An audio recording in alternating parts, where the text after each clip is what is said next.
செல்லக்குட்டி படத்தினை வாழ்த்துவதற்காக மேடையில் அமர்ந்திருக்கிற உதயகுமார், பேரரசு, முரளி, சிற்பி, பயில்வான் ரங்கநாதன் உள்ளிட்ட அத்தனை பேரையும் கதாநாயகன், கதாநாயகி, படத்தின் இயக்குனர் அத்தனை பேரும் வாழ்த்துகிறேன். இந்த படம் வெல்ல வேண்டும் என்பதற்காக நிறைந்த நல்ல மனதுடன் வருகை தந்து மன நிறைந்து வாழ்த்தி கொண்டிருக்கிற நல்லவர்களாகிய உங்களையும் வாழ்த்துகிறேன், வணங்குகிறேன். எடுத்த உடனே ஒரு அற்புதமான வார்த்தை சொன்னாங்க, ஒரு சில வார்த்தைகள் பேசுவார்னு. ஆக்சுவலாக அவங்களுக்கு மரியாதை கொடுக்குன்னா நன்றி வணக்கம் சொல்லிட்டு போய் உட்காரணும். இருந்தால் கூட எனக்கு 12 மணிக்கு சொன்னாங்க, நான் கரெக்டாக 12 மணிக்கு வந்துட்டேன். ஒருத்தரும் இல்லை, பயமாக இருந்தது. அப்புறம் மோகன்ஜி ஆஃபீஸ் போய் உட்காந்து இப்போ ஃபோன் பண்ண பிறகு 1:45 மணிக்கு வந்து 2:30 மணிக்கு ஆரம்பித்து உடனே ஒரு வேண்டுகோள், மேடையில் இருக்கவங்களும் தப்பாக நினைக்கக்கூடாது, நீங்களும் தப்பாக நினைக்கக்கூடாது, நான் 2:15 மணிக்கு ஒரு இடத்துல இருக்கணும். அப்படி தான் ப்ரோக்ராம் பண்ணியிருந்தோம். பட் இந்த தம்பிகள், இந்த மணிபாய் ப்ரொடியூசர் மணிகண்டன் என்கிற மணிபாய் ஒரு அற்புதமான தம்பி, துணிச்சலோடு ஒரு படம், தமிழ் படம் எடுக்க வந்திருக்கிறார். அவர் வெற்றி பெற வேண்டும், அவர் போட்ட முதலீடு திரும்பி வர வேண்டும். சகாயநாதன் நல்ல சகாயமாக பண்ணி கொடுத்துருக்கார், நல்ல சிக்கனமாக படத்தை பண்ணி கொடுத்துருக்கார். அந்த தம்பியும் இயக்குனராக வெற்றி பெற வேண்டும். இதில் ஈடுபட்டிருக்கிற கலைஞர்கள், டெக்னீஷியன்ஸ் அத்தனை பேரும் வெற்றி பெற வேண்டும். என்னோட அருமை நண்பர் சிற்பி, நீண்டகால நண்பர், அவரும் பேக்ரவுண்டில் வாசித்ததாக சொன்னார்கள், ஒரு நல்ல இசையமைப்பாளர். அவரையும் வாழ்த்தி இந்த படம் நல்ல செல்லக்குட்டி தமிழக மக்களுக்கு வெள்ளக்கட்டியாக இனிக்க வேண்டும். இப்போ நல்ல சின்ன படங்கள்லாம் ஓரளவுக்கு ஓடிக்கிட்டுருக்கு. இப்போ முந்தாள் வெள்ளிக்கிழமை வந்த படம் பார்த்தீங்கன்னா 7 படம் ரிலீஸ். 7 படத்தில் பேர் சொல்கிற மாதிரி எந்த படமும் நிற்கலை. பெரிய படம் சின்ன படம்ன்ற வித்தியாசமே இல்லாமல் எந்த படமும் சரியாக நிற்கலை. ஆனால் சில பாடங்கள் பார்த்தா சின்ன படங்கள் பெருசாக சக்ஸஸ் பண்ணுது. இப்போ வாழைன்னு ஒரு படம், இந்த கருடன், இப்போ இன்னொரு படம் கருடன், நம்ம உதயகுமார் நல்ல விஷயம், லப்பர் பந்து பெருசாக போயிட்டுருக்கு. அது ஆச்சரியமாக இருக்குது. மக்கள் நல்ல படத்தை பார்க்க விரும்புகிறாங்க. அதுவும் தமிழ் பண்பாடு கலாச்சாரம் மிகுந்த படம். கிராமங்களில் எவ்வளோ கதைகள் இருக்குது, ஒவ்வொரு வீட்லேயும் ஒரு கதை இருக்குது, ஒவ்வொரு குடும்பத்தில் இருக்குது. ஆக அந்த படத்தை பண்பாடு சிதையாமல், தமிழ் பண்பாடு நாகரிகம் கொலையாமல் அற்புதமாக எடுத்து சொன்னால் தமிழக மக்கள் ஏற்றுக்கொள்ள தயாராக இருக்கிறார்கள். அந்த வகையிலே இந்த செல்லக்குட்டி நல்ல படமாக அமைந்து நல்ல தமிழ் மக்களுக்கு ஒரு வெள்ளக்கட்டியாக இருந்து தயாரிப்பாளர் மணிபாய் நல்ல மனதோடு ஈடுபட்டு படத்தை அன்போடு எடுத்திருக்கிறார். அவர் வெற்றி பெற வேண்டும், அவர் போட்ட பணம் திரும்பி அவர் கிடைக்க வேண்டும். அப்படி அந்த பணம் வந்தால் மீண்டும் படம் எடுப்பார். படம் எடுத்தால் தொழிலாளர்களுக்கும் டெக்னீஷியன்ஸுக்கும் மீண்டும் வேலை கிடைக்கும். பெரிய நடிகர்களுக்கு கோடி கோடியாக கொட்டு கொடுக்கிற பணம் எங்கேயோ போய் விடுகிறது, சினிமாவுக்கு வர்றதில்லை. ஆனால் சின்ன ப்ரொடியூசர் போட்ட பணம் திரும்பி வந்தால் மறுபடியும் படமாகத்தான் எடுக்கிறார்கள். அதனாலே தான் பல ஆயிரம் தொழிலாளர்களின் வாழ்வு மலர, புதிய இயக்குனர்கள் வர, கலைஞர்கள் வெற்றி பெற, இப்படி மணிபாய் மாதிரி சின்ன ப்ரொடியூசர்ஸ் பெரிய ப்ரொடியூசர் ஆகணும், மீண்டும் படம் எடுக்கணும். இந்த செல்லக்குட்டி வெள்ளக்கட்டியாக வெற்றி படமாக அமைய வாழ்த்துகிறேன். நன்றி, வணக்கம். எல்லாருக்கும் வணக்கம். விநியோக சங்க தலைவர் திரு கே ராஜன் அவர்களே, தமிழ்நாடு திரைப்பட இயக்குநர்கள் சங்கத்தின் தலைவர் ஆர்வி உதயகுமார் அவர்களே, இயக்குனர் சங்கத்தின் செயலாளர் பேரரசு அவர்களே, செந்தமலன் அவர்களே, நாராயணன் என்கிற இசையமைப்பாளர் சிற்பி அவர்களே, பயில்வான் ரங்கநாதன் அவர்களே, இதே மேடையில் ஆங்கராக வந்து இன்றைக்கி ஒரு பரபரப்பான ஆர்டிஸ்டாக இருக்கிற காயத்ரி அவர்களே, இன்றைக்கி பட்டி தொட்டிலாம் அந்தமாக பரவி இருக்கிறாங்க. ஸோ ஆட்டோகிராஃப்லாம் நிறைய பேர் வாங்கிக்கோங்க, நல்லது. இந்த செல்லக்குட்டி படத்தோட இயக்குனர் மணிபாரதி வந்து ஏற்கனவே செந்தான்னு ஒரு படம் பண்ணார்னு நினைக்கிறேன். அப்போ இப்போ பேசிட்டு இருக்கும்போது சில விஷயங்கள் சொன்னார். இந்த படத்தோட இசையமைப்பாளர் வந்து சமீபத்தில் கொஞ்சம் இயற்கை எழுதிட்டார், டிஎஸ் முரளின்ட்டு. அதனால் இப்போ இவங்களுக்கு உறுதுணையாக இசையில் நம்ம சிற்பி இருந்து பண்ணி கொடுக்குறாரு. அதனால் அவருக்கு ஒரு கைத்தட்டு கொஞ்சம் பாராட்டு தெரிவிச்சுக்கலாம். இந்த படம் வந்து இந்த மாதிரி படங்கள் வந்து ஜெயிச்சா தான் உங்களுக்கு இண்டஸ்ட்ரி நல்லாயிருக்கும். இப்போ அதுக்கப்புறம் பார்த்தீங்கன்னா பேரரசாரும் உதயகுமார் சார் நல்லா நீண்ட சொற்பொழிவாற்றுவாங்க.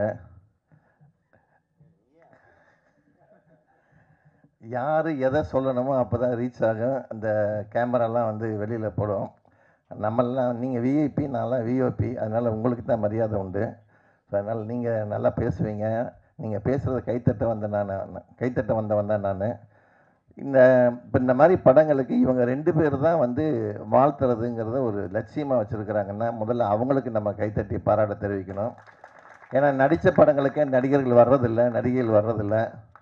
அப்புறம் வந்து அதை விட பெரிய விஷயம், இப்போ இத்தனை கேமரா வந்திருக்கீங்க இல்லையா, உங்களுக்கு முதல்ல கைத்தட்டணும். ஏன்னா இந்த மாதிரி சிறு முதலீட்டு படங்களுக்கு நீங்கள் வந்து மக்கள்கிட்ட கொண்டு போகிறதுக்கு உங்களுக்கு தான் முதல்ல வந்து வரவேற்பு கொடுக்கணும். ஏன்னா பெரிய ஆர்டிஸ்ட் படம், கமர்ஷியல் ஹீரோக்கள் படங்கள்னால் இந்நேரம் ஒரு 150-200 கேமரா வந்திருக்கும்.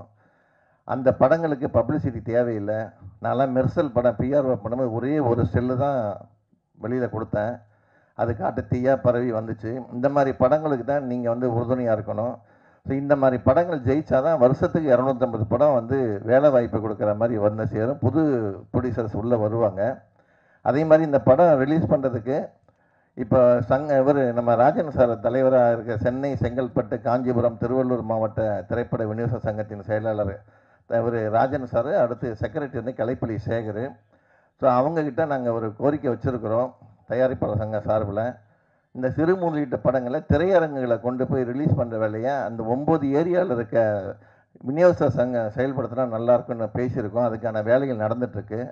ஸோ உங்களுக்கு அதெல்லாம் ஒரு பெரிய வரப்பிரசாதம். ஏன்னா சின்ன சின்ன படங்களுக்கு வந்து நிறைய பேர் வந்து ராங்காக கைட் பண்ணி ஏற்கனவே நிறையா முதலீடு பண்ணி மறுபடியும் வந்து செலவு பண்ணி அவங்க லாஸ் ஆகுறாங்க. அந்த லாஸை சரி பண்ணுறதுக்கும் சரியான வழிகாட்டுதல் வேணும்னு சொல்லி அவங்ககிட்ட கோரிக்கை வச்சதில் அவங்க அதுக்கான ஒரு ஃபார்மேட் ரெடி பண்ணிகிட்ருக்குறாங்க. நீங்கள் அவங்கள அப்ரோச் பண்ணலாம். ஸோ இந்த செல்லக்குட்டி படம் மாபெரும் வெற்றி அடையணும். இதில் நடித்தவங்க தொழில்நுட்ப கலைஞர்கள்லாம் மிகப்பெரிய ஆளாக வரணும். இந்த படம் பாட்டு ஒன்று பார்த்தோம், நம்ம சிவாஜி கணேசன் நடித்து பாரமங்களை பாடுன்னு நினைக்கிறேன், அவள் பறந்து போனாலேன்னு ஒரு பாட்டு இருக்குது. ஏறக்குறைய அந்த ரிசர்வன்ஸ் இருக்கிறதுனால இந்த படமும் இந்த பாட்டும் மிகப்பெரிய வெற்றி அடையும். எல்லா வல்ல இறைவனை வேண்டி விடைபெறுகிறேன். நன்றி, வணக்கம். ஒரு அற்புதமான திரைப்படத்தின் இசை வெளியீட்டு விழாவில்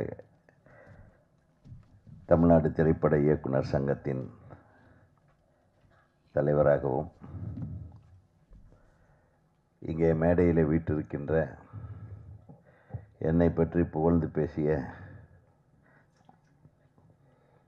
பேசி சென்ற அண்ணன் நம்ம விநியோகஸ்தர் சங்க தலைவர் அண்ணன் கே ராஜன் அவர்களும், தயாரிப்பாளர் சங்கத்தை முதுகெலும்பாக இருந்து வழி நடத்தி கொண்டிருக்கும் எங்கள் அற்புதமான தயாரிப்பாளர் சங்க செயற்குழு உறுப்பினர் மற்றும் பிஆர்ஓ சங்கத்தின் தலைவர் எங்கள் அண்ணன், பிரியத்திற்குரிய அண்ணன் உங்களை தானே எங்களை ஜாஸ்தி பேச சொல்லிட்டு அப்புறம் அவரே ஜாஸ்தி பேசிட்டு உட்காந்துருக்கிறாரு அண்ணன் பைலூன் ரங்கநாதன். ஆமாம், இசையமைப்பாளர் சிற்பி அவர்களே, எனது அன்பு தம்பியும் தமிழ்நாடு திரைப்பட இயக்குனர் சங்க செயலாளருமான இயக்குனர் பேரரசு அவர்களே, இந்த படத்தின் ஹீரோ அவர்களே, ஹீரோயின்களில் ஒருவரே, அப்புறம் லேகா அவர்களே, லேகாஸ்ரீ அவர்களே, காயத்ரி அவர்களே, பத்திரிகை நண்பர்களே, ஊடக நண்பர்களே, ரொம்ப நாள் ஆச்சு நான் மேடைக்கு வந்தேன், அதனால தான் கொஞ்சம் திணறிட்டுருக்கிறேன். எல்லாரும் சொல்கிறாங்க சின்ன படங்கள் நல்லா ஓடணும், சின்ன படங்கள் நல்லா ஓடணும். தியேட்டர் கிடைச்சா தானே ஓடும். இப்போ தியேட்டர் கொடுக்கறது யார் கையில் இருக்குன்றது முதல்ல முடிவு செய்ய வேண்டியது தயாரிப்பாளர் சங்கம். அவரே சொல்கிறாரு, விநியோகஸ்தர்கள் எல்லாம் முடிவு செய்கிறதில்ல யாருக்கு தியேட்டர் கிடைக்கும், யாருக்கு தியேட்டர் கிடைக்கிறது இல்லைங்கிறத.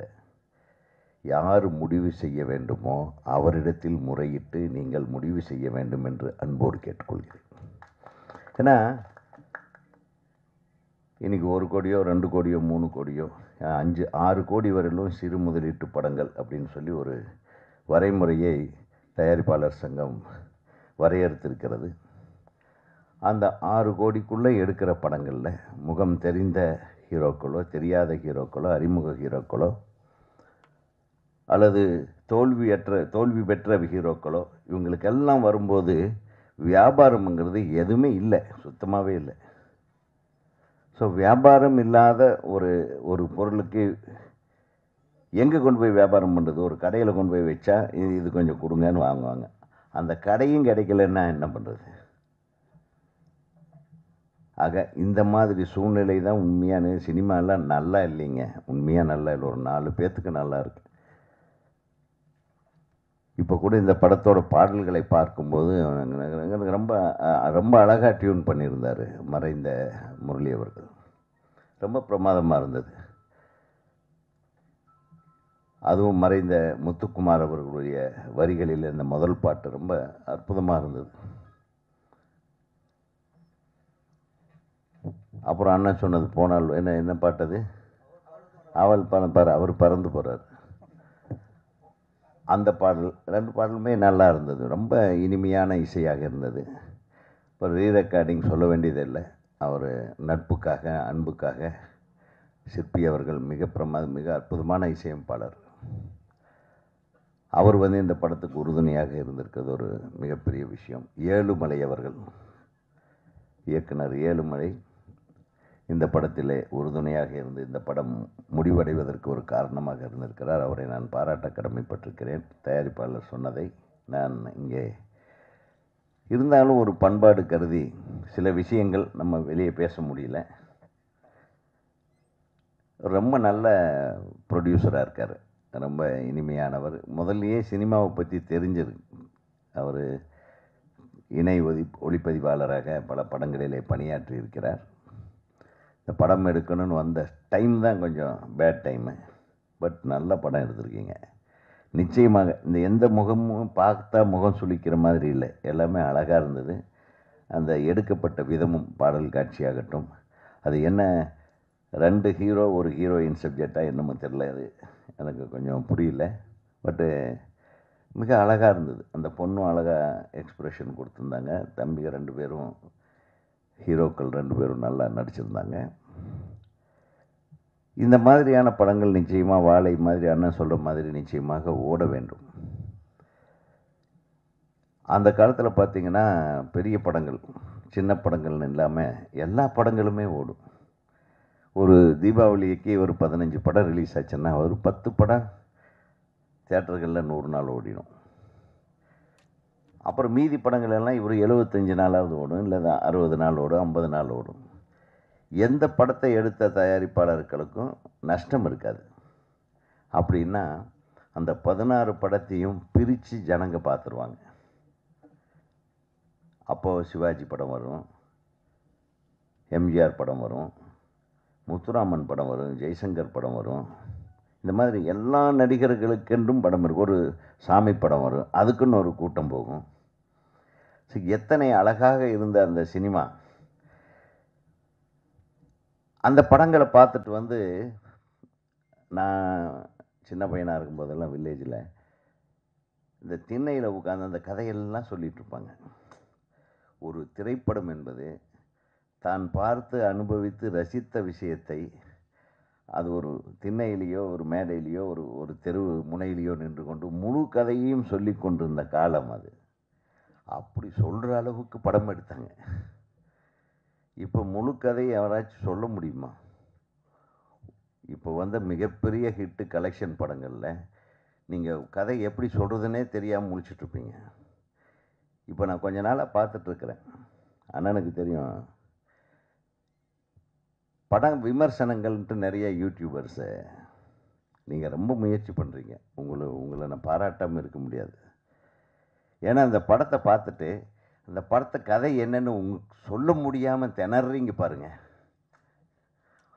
நொந்து நூடுல்ஸ் ஆகி அப்புறம் பார்க்கலாங்க, இது நல்லா இருக்கு, அவங்களுக்கு பிடிக்கும் இவங்களுக்கு பிடிக்கும்னு எப்படியெல்லாம் நீங்கள் ஒப்பேத்துறீங்க.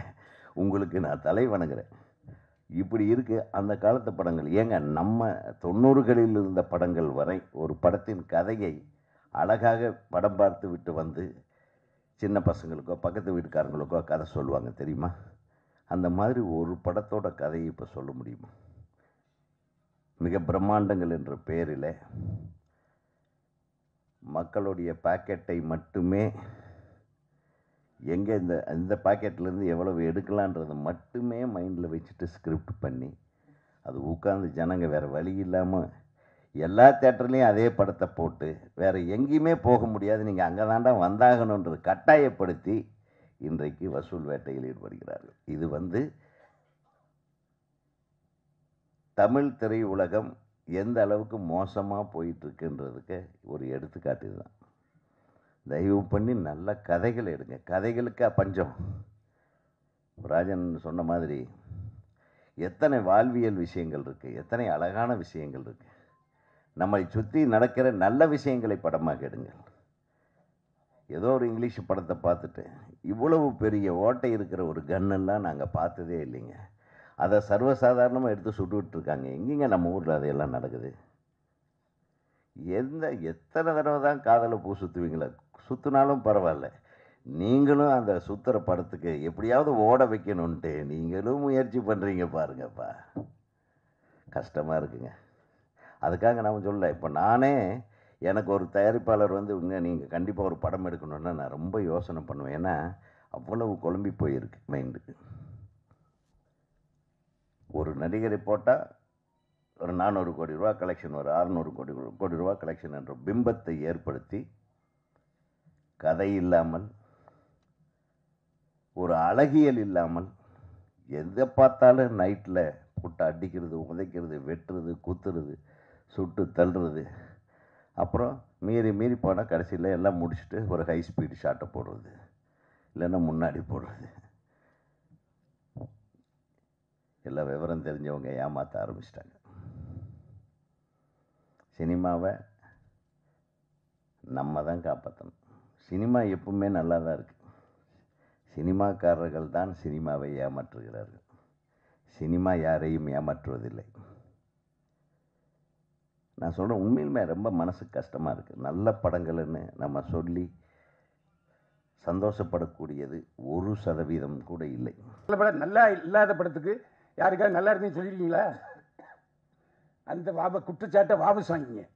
நீங்கள் நடித்த படமே வெளிவரல, அதுவும் எங்களுக்கு தெரியும். ஆனால் இப்போ தான் நான் முகம் காட்டுறேன்னு சொல்கிறீங்க. நாங்களாம் இருக்கோம்யா. நீங்கள் கதாநாயகன் நடித்த படம் வந்துச்சா? யார்கிட்ட கதை விடுறீங்க? இதெல்லாம் ஏன்ட்ட வேண்டாம். என்ன பண்ண, நான் இன்னைக்கு எனக்கு 73 வயசாச்சு. 52 வயசை இதிலே தான் கழிச்சிருக்கேன். இதில் வேற ஜெயலலிதாவோட பயணிச்சிருக்கேன், எம்ஜிஆரோட பயணிச்சிருக்கேன். இப்போ நீங்கள் உங்களுக்கும் அரசுக்கும் ஒரு கேப் ஆகி போச்சு. அந்த இடைவெளியை நிரப்புங்க. நீங்கள் ஏன் போய் பேச மாட்டீங்க? நீங்கள் கூப்பிட்டா வர மாட்டாங்களா? நாளைக்கே தயாரிப்பாளர் சங்கம், இயக்குனர் சங்கம், விநியோக சங்கம், லொட்டு லூசுக்கு எல்லாம் போய் நீங்கள் கூப்பிடுங்க. உதயநிதி மாண்பு உதயநிதி ஸ்டாலின் வரமாட்டேன்னு சொல்லுவாரா? இதானாங்க ஒரு பிறந்த வீடு. அவருக்கு இன்னைக்கு துணை முதல்வர் பதவி கிடைச்சிட்டுனாலே அவர் நடிகருங்கிறனால தான். இல்லை நான் யாராச்சும் சொல்லுங்க அப்போ. அவருடைய தேர்தல் 2 தேர்தலையும் அவர் தான் தனியாளாக போய் திமுகவுக்கு பிரச்சாரம் பண்ணார். அதனால தான் அவருக்கு இந்த பதவி. இன்றைக்கும் உதயநிதி ஸ்டாலின் மக்களுக்கு தெரியுது, துணை முதல்வராக தெரியாது, நடிகராக தான் தெரியும். அந்த அளவுக்கு இந்த தாய் வீடு இருக்குது. நீங்கள் பேசுகிறது கூச்சப்படுறீங்க. நடப்பு தயாரிப்பாளர் சங்கம், கில்டு, லொட்டு லொசுக்கு இதெல்லாம் வேண்டாம். எல்லாரையும் ஒருங்கிணைத்து ஒரே குரலாக நான் சொன்னது, கமலா தேட்டர்லையும் காசி தேட்டர்லையும் 100 ரூபா டிக்கெட்டு அன்னைக்கு ஃபுல்லாகுது. 4 ஷோ போடுறாங்க, 4 ஷோ ஃபுல்லாகுது. அப்போ என்ன அர்த்தம்? ஒரு 2 தேட்டருக்காரங்க லீட் எடுத்து செய்கிறாங்க இல்லையா? அதே மாதிரி 100 ரூபாங்கிறது 150 ரூபா. எம்ஜிஆர் நான் அடிக்கடி சொல்கிறேன். அதாவது சஃபயரு, அப்புறம் கேசினோ, இன்னும் ஒரு 5-6 தியேட்டரில் இங்கிலீஷ் படம் தான் போட்டே இருந்தாங்க. அப்போது முக்தா சீனிவாசன் தான் தயாரிப்பாளர் சங்க தலைவர். நேராக போனார் முதல்வர் எம்ஜிஆர்ட்ட, இந்த மாதிரினார். உடனே அவர் போட்டார். ஒரு வருஷத்துக்கு 3 மாதம் தமிழ் படம் எல்லா தியேட்டர்லையும் திரையிடணும்னு ஜியோ போட்டார். அதுக்கப்புறம் தான் சஃபேரில் பில்லாக ரிலீஸ் ஆச்சு.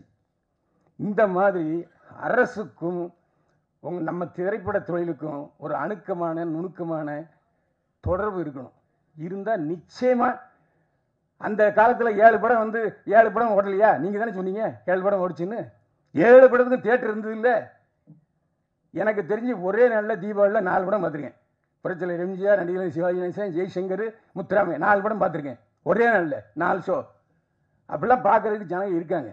என்ன நீங்கள் சொன்ன மாதிரி எல்லா கேவலம் 360 ரூபா கொடுத்து ஒரு இந்த ஸ்நாக்ஸ் வாங்கினா ஒரு நேரம் சோறை பார்த்து அந்த அளவுக்கு விலை 250 ரூபா 300 ரூபா. அதெல்லாம் நீங்கள் தியேட்டருக்காரங்களுக்கு உட்காந்து இதெல்லாம் குறைங்கப்பா, இதெல்லாம் அதிகம், அவங்க செலவாகுதுன்றாங்க. நான் என்ன திரும்ப சொல்கிறேன்னே, காசி தியேட்டர்லையும் கமலா தியேட்டர்லையும் 100 ரூபாய்க்கு போடுவதற்கு தயாராக இருக்கும் பொழுது 150 ரூபா அங்கே அவங்க தயாராக இருக்க மாட்டாங்களா? சரி வேண்டாம், பெரிய படங்கள் வரும்போது போட்டுங்கப்பா. மீதி ஒரு வருஷத்தில் எத்தனை பெரிய படங்கள் வருது? 10 வருமா? அதுக்கு மட்டும் விட்டுருங்க. மற்றதை பூரா நீங்கள் வந்து இந்த பாதி செல்லக்குட்டி படத்துக்கு கொடுங்கன்னு கேளுங்க. தேட்டருக்காரன் மாட்டேன்னுவாங்களா, இல்லாட்டி விநியோகஸ்தர் மாட்டேன்பாங்களா, இல்லை அரசாங்கம் மாட்டேன்னு சொல்லுவாங்களா? அதுவும் ஜிஎஸ்டி இருக்கு இல்லையா? 100 ரூபா டிக்கெட்டில் ஜிஎஸ்டி இருக்குது, இல்லாமல் இல்லை. ரேஷியோ குறைவு, அவ்வளோதான். அதனால் நாம் உட்காந்துக்கிட்டு நாங்கள் தயாரிப்பாளர் சங்கம், நாங்கள் ஒரு ரூட்டில் போவோம், தயாரிப்பாளர் சங்கம் அவங்க ஒரு ரூட்டில் போவாங்க, சின்ன தயாரிப்பாளர் சங்கம் அவங்க ஒரு ரூட்டில் போவாங்கன்னா புரோக்கர்கள் தான் வாழ்வார்கள். நான் தான் சொல்கிறேன்னு. இன்னைக்கு ரெட் ஜெயண்ட்டு மற்ற சன் பிக்சர்ஸ் இல்லைன்னா உடனே இங்கே ஒரு 10-100 தேட்டர் கிடைக்குமா? புரோக்கரை தான் தேடி போகிறீங்க. ஏன் அவங்க நேரடியாக தேட்டருக்காரங்கிட்ட உங்களோட பேசுறதுக்கு வசதி இல்லையா? அதுக்கு ஒரு அமைப்பை அமைங்க. தேட்டர் அதிபர்களும் பேசுவதற்கு ஒரு அமைப்பை நீங்களே அமைங்க. யார் மாட்டேன்னு சொல்லுவாங்களா? இன்னைக்கு அவங்க உட்காந்துட்டு ப்ரெஸ் மீட் பண்ணுறாங்க. எங்களுக்கு பத்தலை, இன்னும் ஏற்றி கொடுனா எங்கே போய் இப்போ ஏற்றி கொடுக்குறது? ஒரு பத்திரிகையாளன் என்கிற முறையில் இவ்வளோ நாள் இருந்ததில் என்னுடைய அறிவுரைகளை சொன்னேன்.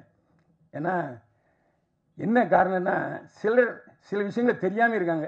இந்த பேரரசுக்கும் சரி உதயகுமாருக்கும் சரி, இந்த நான் இப்போ 2 தேட்டரில் 100 ரூபாய்க்கு போடுறது தெரியுமான்னா தெரியாது. அதுக்கு தான் பத்திரிகைக்காரன் தேவை. ஏன்னா எல்லா இடத்துலையும் மேயரன் வந்து யாருன்னா பத்திரிகைக்காரன் தான். ஆனால் நீங்கள் என்னடனா யூடியூப்காரங்க நல்லா இல்லாத படத்துக்கு கூட நல்லா இருக்குன்னு சொன்னான்னு சொல்கிறீங்க. அது நல்லது தானே இது? எப்போ நான் ஒருத்தன் இருக்கேன், ஒரு படத்தை கிளி தொங்க விட்டுருவேன். இன்னும் ஒரு 4 பேர் போயிருக்காங்க, பார்த்தோன்னே அண்ணே வணக்கண்ணே பார்த்துண்ணே அப்படிம்பாங்க. அப்படிப்பட்ட சூழ்நிலை யூடியூபர்கள் இன்னைக்கு எல்லா படத்தையும் பாராட்டி எழுதுறாங்கன்னா உற்சாகப்படுத்துங்க. நீ ஏன் நல்ல நல்ல படத்துக்கு இல்லை ஒரு தடவை பார்க்கலாம்னு சொல்லிட்டு அந்த விமர்சனத்தை வைக்காதீங்க. தயவு செஞ்சு பத்திரிகைக்காரங்க எல்லாருக்கும் தெரியும் எப்படி விமர்சனம் எழுதுறது, எப்படி விளம்பரம் வாங்குறது, எப்படி ப்ராஜெக்ட் பண்ணுறதுன்னு தெரியும். அதனால் நீங்கள் தயவு செஞ்சு உங்கள் சினிமாவில் நல்ல படம் எடுங்க. ஓடுற படம் ஓடாத படம் 2 தானே. இன்றைக்கி ஓடிடிங்கிற ஒரு தளம் இருக்குது.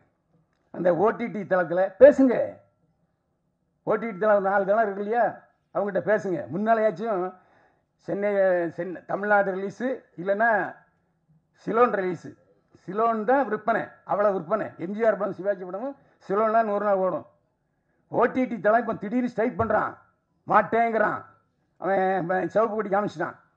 ஸோ அவங்கள கூப்பிட்டு உட்கார வச்சு என்ன அவங்க பிரச்சனை, சின்ன படங்கள் வாங்குங்க, பேசுங்க. அதுதானே உங்களுக்கு நன்மையை பயக்கும். வியாபார ஸ்தலங்கள் இப்போ சினிமா தேட்டரில் ஒரு வாரம், இப்போ எதுக்கு சினிமா தேட்டரில் வந்து திடீர்னு 3 நாள் சக்ஸஸ் மீட் வைக்கிறாங்க தெரியுமா? ஓடுற படத்துக்கும் சரி ஓடாத படத்துக்கும் சரி 3 நாள் சக்ஸஸ் மீட். என்ன காரணம்னா ஓடிடி பிரச்சனை இருக்குது. ஓடிடியில் அந்த தளத்தில் இந்த சக்ஸஸ் மீட் வச்சா தான் நிறைய பப்ளிசிட்டி ஆகுதுங்கிறனால தான். இதெல்லாம் தயவு செஞ்சு நீங்கள் அதை யோசித்து முடிவெடுங்க. நன்றி, வணக்கம். அனைவருக்கும் வணக்கம். மேடையில் அமர்ந்திருக்கும் கலையுலக ஜாம்பவான்கள் அனைவருக்கும் வணக்கம். மற்றும் இங்கே அமர்த்துக்கின்ற பத்திரிகை நண்பர்கள் அனைவருக்கும் என்னுடைய பணிவான மதிய வணக்கம். நேரமின்மை காரணத்தால் டீட்டெயிலாக என்னால் பேச முடியல. பட் இருந்தாலும் ஒரு வார்த்தை இந்த தயாரிப்பாளரையும் இந்த டீமை பற்றி நம்ம பேச வேண்டிய கடமை நமக்கு உள்ளது. இந்த மணிகண்டன் என்ற மணிபாய் தான் இந்த படத்தோட ப்ரொடியூசரு. அவர் ஒரு 3 மாதத்துக்கு முன்னாடி என் வீட்டுக்கு வந்து, சார் ஒரு படம் எடுத்துருக்கிறேன், எனக்கு RR மட்டும் பண்ணி கொடுக்கணும் அப்படின்னு சொன்னார். மியூசிக் யார் சார் பண்ணியிருக்கிறான்னு கேட்டேன். TS முரளிதரன். சரி படத்தை காட்டுங்க அப்படின்னு கேட்டேன். படத்தை போட்டு காட்டினார். உண்மையாகவே மிக பிரமாதமாக ஒரு நல்ல படம் அப்படிங்கிறது படம் பார்க்கும்போதே தெரிஞ்சது. படம் இப்போ நான் டபுள் பாசிட்டிவ் பார்க்கும்போதே எனக்கு 2-3 இடத்துல டியர்ஸ் வந்தது. உண்மையாகவே அற்புதமான படம். ரொம்ப நாளுக்கு அப்புறம் ஒரு ட்ரையாங்கல் லவ்வை ரொம்ப எளிமையாக மிக பிரம்மாண்டமாகவும் அழகாக சொல்லியிருக்கிறாரு. செந்தமிழன் சார் ரொம்ப அற்புதமாக அந்த படத்துக்கு டைலாக் எழுதியிருக்கிறாரு. அவர் ஹீரோயினுடைய ஃபாதராக வேறு நடிச்சிருக்கிறாரு. பார்த்துருப்பீங்க செந்தமிழ் சார், உங்களுக்கெல்லாம் தெரியும், சிந்துநதி பூ டைரக்டரு, மிக சிறப்பாக பணியாற்றிருக்கிறாரு. அது இல்லாமல் வந்து பார்த்தீங்கன்னா இந்த படத்தை தூக்கி சுமந்தது பார்த்தீங்கன்னா அவர் ப்ரொடியூசர் மணிபாய் சார் தான். உண்மையாகவே நான் சகாய்நாதன், இந்த படத்தோட டைரக்டர் சகாய்நாதன் நான் மீட் பண்ணல, யாரையுமே நான் மீட் பண்ணல. என் கூட வந்து படத்தை கொடுத்துட்டு நான் சொன்னேன், ஒரு 15 days டைம் கொடுங்க சார், இந்த படத்துக்கு நான் RR முடிச்சுட்டு உங்களை கூப்பிட்றேன் அப்படின்னு. 15 days கழித்து வந்து பார்த்தாரு. படம் பார்த்துட்டு RR ரொம்ப பிடிச்சிருந்தது. நான் ஆக்சுவலி வந்து TS முரளிதரனும் கணேஷ் ராமும் சாங் பண்ணியிருந்தனால அந்த சாங்கோட ஸ்டெம்ஸ் எல்லாம் கொடுங்க சார், RR பண்ணும்போது அந்த சாங்கை ஒட்டியே வந்து RR பண்ணோம்னா நல்லாயிருக்கும் அப்படின்னு சொல்லி போட்டு அந்த சாங்ஸ் எல்லாம் கொடுத்தா. அப்படி உண்மையாகவே சொல்கிறேன், நான் வந்து ஒரு 15 days ஃப்ரேம் பார்த்து ரீரெக்கார்டிங் பண்ணியிருக்கேன். இது வரைக்கும் ஒரு 5-6 தடவை இந்த படத்தை பார்த்துருப்பேன். ஒவ்வொரு டைம் பார்க்கும்போதும் ஒரு ஃப்ரெஷ்ஷாக பார்க்குற மாதிரி தான் ஒரு ஃபீலிங்கே ஒழிய எங்கேயுமே வந்து திருப்பி இந்த படத்தை பார்க்குறமே அப்படிங்கிறமே எந்த இடத்துலையுமே போர் அடிக்கலை. உண்மையாகவே இந்த படத்தை வந்து மக்கள்கிட்ட கொண்டு போய் சேர்க்கறது மீடியா நண்பர்கள் உங்கள் கையில் தான் இருக்குது. இந்த மாதிரி ஒரு சின்ன படங்கள், இந்த மாதிரி ஒரு ப்ரொடியூசர் சக்ஸஸ் ஆனார்னா தொடர்ந்து ஒரு நல்ல இயக்குநர்களுக்கு வாய்ப்பு கிடைக்கும். நல்ல தைரியமாக ஒரு புதுமுகங்களை வச்சு இன்றைக்கி படம் எடுக்கிறதுக்கு ப்ரொடியூசர்ஸே இல்லை. ஸோ தைரியமாக வந்து புதுமுகங்களை வச்சு இந்த ப்ரொடியூசர் இந்த படத்தை தூக்கி சுமந்துருக்கிறாரு. அதுக்காகவே அவருக்கு ஒரு சல்யூட் கொடுக்கணும். இந்த படத்தில் வந்து மணிபாய் சக்ஸஸ் அடைஞ்சாருன்னா தொடர்ந்து வந்து தைரியமாக ஒரு பிஸ்னஸ் இல்லை, இன்றைக்கி யாருமே படம் எடுத்தாலும் ஒரு பிஸ்னஸ் இருக்கிற ஆர்டிஸ்ட் வேணுமே. ஒரு OTTயில் விற்றாலும் சரி, சேட்டலைட் விற்றாலும் சரி, ஒரு பிஸ்னஸ் இருக்கிற ஆர்டிஸ்ட்டை வச்சு படம் எடுக்கிற காலகட்டத்தில் துணிச்சலாக முதல் படமே வந்து புதுமுகங்களை வச்சு இந்த அளவுக்கு பண்ணியிருக்கிறாரு. அவர் மிகப்பெரிய அளவில் சக்ஸஸ் ஆகணும்னு எல்லாம் உள்ள இறைவனை வேண்டி வாய்ப்புக்கு நன்றி தெரிவித்து விடைபெறுகிறேன். நன்றி, வணக்கம். அனைவருக்கும் வணக்கம். செல்லக்குட்டி சாங் நல்லா இருந்துச்சு, ட்ரெய்லர் நல்லா இருந்துச்சு, கதாநாயகன் நல்லா இருந்தார், கதாநாயகி நல்லா ஹோம்லியாக அழகாக இருந்தாங்க. படம் நிறைய படங்கள் இப்போ வர்ற படங்கள் பார்க்குறோம். இதில் இந்த படம் மேக்கிங் தெளிவாக இருந்துச்சு. சாங்ஸ் ஒரு பாடலும் சரி, பாடலை காட்சி அமைத்ததும் சரி, நல்லா ஒரு ரசிக்கிற மாதிரி இருந்தது. ரொம்ப நாள் வச்சு இந்த மாதிரி காதல் படம் பார்த்து, இப்போ 96 படம் வந்துச்சு. அந்த காலகட்டத்தில் உள்ள காதல் வந்து எப்போவுமே ரசிக்கிற மாதிரி இருக்கும். அந்த டைப்பில் தான் அந்த செல்லக்குட்டி கொஞ்சம் முன்னாடி ஒரு 10-15 வருஷத்துக்கு முன்னாடி எடுத்த அந்த ஒரு மேக்கிங் ஸ்பீடாக பண்ணுறதுங்கிறதுலாம் அது ஒரு மேக்கிங் இல்லை. அது மக்கள் ரசிக்கிற மாதிரி பண்ணணும். நம்ம என்ன டேரக்டர் என்ன சொல்ல வரோனோ அதை மக்கள் அப்படியே உணரணும். நம்ம ஃபீல் பண்ணுறத மக்களும் ஃபீல் பண்ணணும். அதை எடுத்து கொடுக்குறது தான் ஒரு இயக்குனரோட சரியான அதான் டைரக்ஷனுக்காக தான். ஒரு ஷோவா காட்சி எடுத்தோம்னா ஆடிஷன் கண் கணக்கு வைக்கணும். சீன் அழுதுக்கு இருப்பான், நம்மளால் அப்படியே படம் முடிப்பாங்கிட்டு இருப்பான். ஏன்னா அது காட்சி ஆக்குற விதம். இதில் அந்த இது இருந்துச்சு. நம்ம அந்த ஒரு இயக்குனர் சகாயநாதன் ஒரு இயக்குனருக்கான வேலையை கரெக்டாக அதில் பண்ணியிருக்காரு. பாடல் என்ன சொன்னாங்க, அந்த அவள் பறந்து போனாலே என்னை மறந்து போனாலே, அந்த பாட்டு பார்க்கும்போது அங்கே போகுது அப்படியே. ஆக்சுவலி இந்த மாதிரி வேணும்னு டைரக்டர் கேட்டு மிஸ்டர் போட்டுக்கலாம். இருந்தாலும் அந்த ஒரு ஃபீல் இருந்துச்சு. இந்த பாடலுக்கு இசையமைத்த முரளிதரன், கணேசன் இந்த கணேசன் போட்டோ. ஓகே, ஆமாம், ஓகே. கணேசன் அவர்களுக்கு வாங்க மேடம், நீங்கள் விழாநாயகன் நீங்கள் தான். அப்புறம் நாங்களும் உட்காந்துட்டு நீங்கள் தான் இங்கே உட்காரணும். வாங்க கணேஸ்ராம். கணேசன் கொஞ்சம் கை தட்டிடுவோம். நீங்கள் என்ன மேடைக்கெலாம் வரணும். ஓகே, அது இசை பாடல் இசை ஒருத்தர் இருந்தால் கூட அந்த படத்துக்கு பின்னணி இசை அமைக்கிறதுக்கு உண்மையிலேயே அதை ஒத்துக்கிட்டு வந்துடு.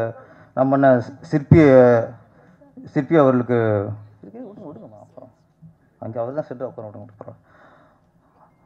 சிற்பி சாருக்கு வாழ்த்துக்கள். செல்லக்குட்டி ஏற்கனவே செல்லமேனு ஒரு படம், அதுதான் விஷாலுக்கு ஃபஸ்ட்டு ஆரம்பமாக இருந்துச்சு, வெற்றி படம் அமைஞ்சு. அது மாதிரி இந்த செல்லக்குட்டியும் அந்த ஹீரோவுக்கும் சரி கதாநாயகிக்கும் டைரக்டருக்கு எல்லாருக்குமே ஒரு வெற்றி படமாக அமையணும். இங்கே வந்து எல்லாருமே கொஞ்சம் இறுக்கத்தை உண்டாக்கிட்டாங்க. சிறிய படங்கள் அப்படின்னு பயமுறுத்துகிறாங்க. படம் நல்லா தான் கண்டிப்பாக ஓடும். நான் இப்போ கொஞ்சம் பரவாயில்ல. மாண்புமிகு துணை முதலமைச்சர் உதயநிதி ஸ்டாலின் அவர்கள் ஒரு துணை முதலமைச்சராக இருக்கார். அவருக்கு வாழ்த்துக்கள். ஒரு கலைஞர் குடும்பத்திலிருந்து வந்தால் கூட நம்ம திரைத்துறையிலிருந்து அவர் நடிகராக அவர் பயணித்து இன்றைக்கி ஒரு நமக்கு வந்து அவர் நடிகராக தான் நமக்கு அறிமுகம். நம்ம துறையில் தான் அவருடைய வாழ்க்கை பயணித்தது. இன்றைக்கி அந்த நடிகர் ஒரு துணை முதலமைச்சராக இருக்குது நமக்கு எல்லாருக்குமே மகிழ்ச்சியான விஷயம். உதயகுமார் சார் சரி, ராஜன் சார் அவர்களும் இந்த சிறு படங்களுக்கு எப்படி காப்பாற்றுறது, அதுக்கு தியேட்டருக்கு எப்படி மக்களை வரவழைக்கிறது, அது இன்னொன்று பார்த்தா இன்றைக்கி தயாரிப்பு சங்கத்தில் ஒவ்வொரு சங்கமாக கூட்டு பேசிட்டே இருக்காங்க. இயக்குனர் சங்கம், ஒளிப்பதிவாளர் சங்கம், எடிட்டர் சங்கம், எழுத்தாளர் சங்கம், ஒவ்வொரு சங்கமாக கூட்டு பேசிட்டு இருக்காங்க. என்னோட வேண்டுகோள் எப்படின்னா, இன்றைக்கி நம்ம திரைத்துறையிலிருந்து இன்றைக்கி ஒரு துணை முதலமைச்சராக இருக்கார் உதயநிதி ஸ்டாலின் அவர்கள். அவரிடம் இதை பற்றி பேசணும். இப்போ இங்கே வந்து நம்ம உதயகுமார் சார் வந்து அவ்வளோ ஆதங்கத்தை கொட்டினார். அவரோட பேச்சை கேட்கும்போது நமக்கு சினிமா நேசிக்க எல்லாருக்குமே ஒரு வழி வரும். அதான் நமக்கு வருது. இன்றைக்கி ஒன்றும் இல்லை, ஒரே 2 விஷயத்தில் முடிச்சிட்டேன். 2 விஷயந்தான். எம்ஜிஆர் காலத்துலையும் சரி, ரஜினி காலத்துலையும் சரி, என்னை தவிர ஒரு 20 வருஷத்துக்கு முன்னாடி சரி, திரைப்படம்ங்கிறது அது ஒரு ஏழைக்கான ஒரு சாதனம்.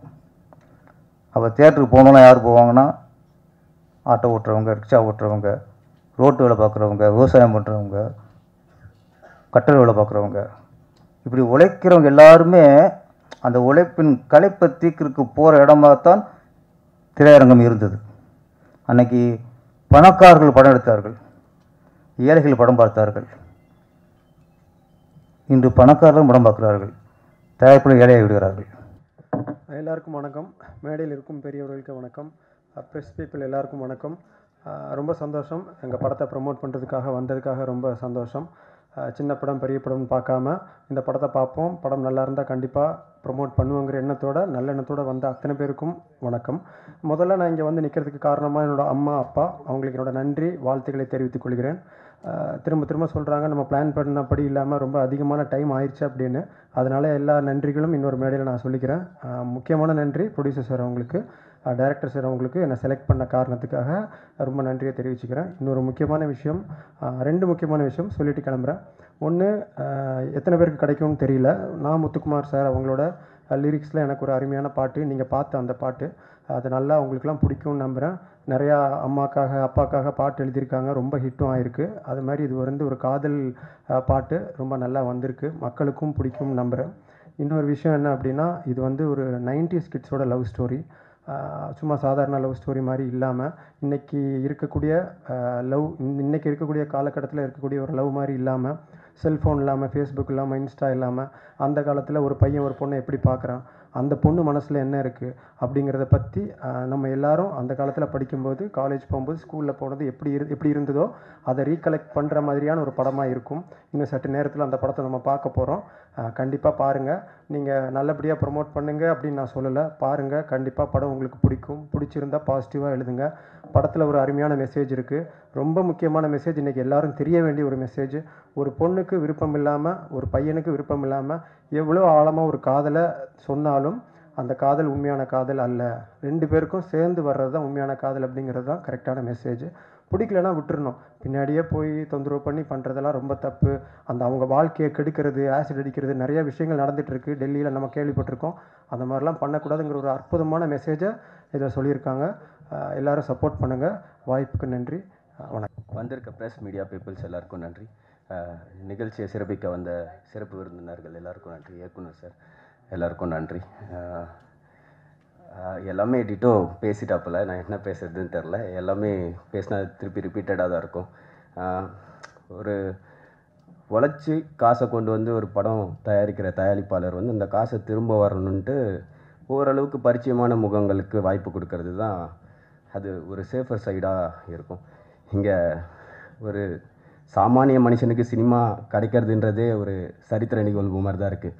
ஐ மீன், நான் எதை சொல்ல வரேன்னா, அந்த வாய்ப்பு வந்து சரியான போய் சேர்கிற இடமோ, அது தேட்டர் ரிலீஸோ, ஒரு ப்ரெஸ் மீட்டோ, ஒரு பாசிட்டிவான விஷயம் நடக்கிறது எல்லாமே ஒரு உழைச்ச மனுஷன் காசை கொண்டு வந்து உண்மையிலே சீரியஸாக வாய்ப்பு தேடுற உழைக்கணும்னு நினைக்கிற 2 பசங்களுக்கு வாய்ப்பு கொடுத்து ஒரு படம் பண்ணியிருக்காப்புல. அந்த அன்பே சிவம் படத்தை சொல்லுவாங்கள்ல, அந்த மனசு தான் சார் அப்படின்ற மாதிரி மனசுக்காக மட்டும் படம் ஓடுறதில்ல, படம் நல்லா இருந்தால் தான் பார்ப்பாங்க. இது நல்ல படமாகவும் இருக்கும். பார்த்து எல்லாரையும் சப்போர்ட் பண்ணுங்கள். நன்றி, வணக்கம். எல்லாருக்கும் வணக்கம். அண்ட் ப்ரெஸ் அண்ட் மீடியாவில் வந்திருக்கவங்களுக்கும் வணக்கம். மேடையில் எல்லாருக்குமே வணக்கம். இந்த படத்தோட சாங் அண்ட் ஆடியோலாம் பார்த்துருப்பீங்க, எல்லாருக்கும் பிடிச்சிருக்கோன்னு நினைக்கிறேன். அண்ட் ரொம்ப முக்கியமாக ஒன்று சொல்லணும், ப்ரொடியூசர் மணி சாருக்கு ரொம்ப thank you sir for giving me this beautiful opportunity. And எல்லாருக்குமே இந்த படம் ரொம்ப பிடிக்கும்னு நினைக்கிறேன். ஏன்னா இந்த பெண்களுக்கு ஒரு நல்ல மெசேஜ் இருக்குது இந்த மூவியில். கண்டிப்பாக எல்லாருமே பார்த்து தெரிஞ்சுக்கணும். அண்ட் நல்ல ஒரு கம்ப்ளீட் ஃபேமிலி என்டர்டைன்மெண்ட் மூவி, எந்த ஒரு 18+ இல்லாமல் நல்ல மூவியாக இருக்குது. ஸோ எல்லாருமே பார்த்து கண்டிப்பாக பிடிக்கும்னு நான் நம்புகிறேன். தேங்க்யூ. இவ்வளோ நேரம் பொறுமையாக கேட்டுக்கிட்டு இருக்கிறதுக்கு ரொம்ப நன்றி. நேரம் இல்லாமல் அந்த மாதிரி ஆயிடுச்சு. உங்களுக்கு முதல்ல நன்றி நான் தெரிவிச்சுக்கிறேன். இந்த படத்துக்கு வந்த உதயகுமார் சார் அவர்களுக்கு நன்றி, ராஜன் சார் அவர்களுக்கும் நன்றி, விஜயமுரளி அவர்களுக்கும் நன்றி, இசையமைப்பாளர் சிற்பி அவர்களுக்கும் நன்றியை தெரிவிச்சுக்கிறேன். அப்புறம் அனைவருக்கும், மேடையில் ஹீரோயின்கிற அனைவருக்கும் நன்றியை தெரிவிச்சுக்கிறேன். எங்கள் விநியோகஸ்தர் ஜெனிஷ் அவர்களும் பேரன் சாருக்கும் வணக்கம் தெரிவிச்சுக்கிறேன். பைல்வான் ரங்கநாதர் அவர்களுக்கும் நன்றி தெரிவிச்சுக்கிறேன். அனைவருக்கும் நன்றியை தெரிவிச்சுக்கிறேன். உதயகுமார் சாருக்கும் நன்றி, அனைவருக்கும் நன்றி. கணேஷ்சாமி கூட உதவி பண்ணி அந்த லாஸ்ட்டாக அந்த பாட்டை நீங்கள் கேட்டீங்க இல்லையா, அதுக்கு அந்த பாட்டு நான் தான் எழுதி கொடுத்தேன் அவங்கள்ட்ட. அவர் டியூன் அவராக போட்டு பாடிட்டார், நான் எழுதி கொடுத்துட்டேன். அவர் தான் அந்த தொலைந்து போனாலே பாட்டு மியூசிக் பண்ணவர் அவர் தான். நான் ஒரு 10 நிமிஷம் நான் எழுதி கொடுத்தேன், தொலைந்து போனாலே என்னை மறந்து போனாலே அப்படின்னு அழகாக எழுதி கொடுத்துட்டேன். ஆனால் அருமையாக அவர் மியூசிக்காக கொண்டு வந்து அந்த நாதஸ்வரம் பாலை வச்சு அருமையாக கொடுத்தாங்க. அதை நீங்கள் பார்த்துருப்பீங்க, ரசிச்சிருப்பீங்கன்னு நினைக்கிறேன். மற்றபடி இப்போ நீங்கள் படம் பார்க்க போகிறீங்க, பார்த்துட்டு நீங்கள் பாருங்கள், நாம்ளே சொல்கிறதுக்கு இல்லை. அப்புறம் என்ன ஒன்று சொல்லணும், உங்களை மாதிரி தான் நான் ரொம்ப கஷ்டப்பட்டு இந்த சினிமாவுக்கு வந்து சொல்லணும்னா அந்த கோயம்பேடு மார்க்கெட்டை மூட்டை தூக்கி தான் தொழில் நான் ஆரம்பித்தேன். பெரிய பணக்கார வீட்டுக்குள்ளலாம் நான் கிடையாது. ஆனால் எல்லாரையும் எல்லாம் மதிக்கணும், கவனிக்கணும் அப்படின்ட்டு எப்படியும் அந்த படத்தை வந்து யாருக்கும் பாக்கி இல்லாமல் நான் கொடுத்துருக்கேன். எல்லாருக்கும் நல்லா எடுத்திருக்கேன்னு சொல்கிறத விட தயவுசெய்து நீங்கள் பாருங்கள், பார்த்துட்டு எனக்கு சொல்லுங்கள். வேறு வளவளன்னு பேச விரும்பலை. உங்கள் அனைவருக்கும் நன்றியை சொல்லிச்சிருக்கேன். ஏன்னா உங்கள் கையில் தான் இருக்குது, எங்கெல்லாம் காப்பாற்றி கொடுங்க.